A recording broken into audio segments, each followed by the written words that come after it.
tahanan. Dan insya Allah akan memberikan pengabdian lagi yang terbaik untuk masyarakat. Amin.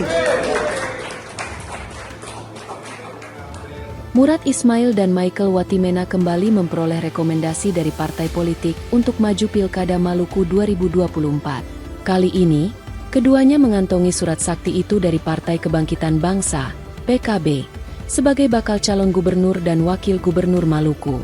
Dari foto yang beredar, Wakil Ketua Umum PKB, Jazilul Fawait yang menyerahkan langsung surat rekomendasi itu.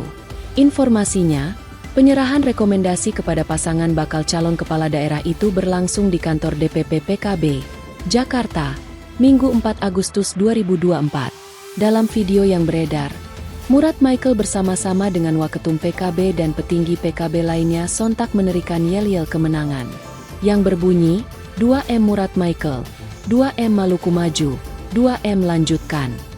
Diketahui, selain PKB, kedua pasangan tersebut juga telah memperoleh sejumlah rekomendasi dari partai politik lainnya, seperti Partai Amanat Nasional, Partai Demokrat, dan Partai Keadilan Sejahtera.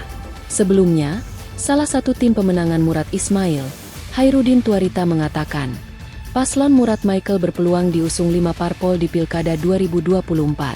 Sebab, dari komunikasi politik yang terbangun, kemungkinan itu sangat terbuka.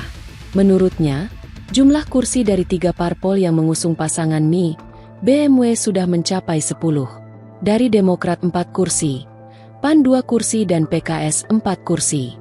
Meski telah melebihi syarat dukungan pencalonan, namun pihaknya optimis akan ada penambahan seiring bertambahnya rekomendasi parpol nanti.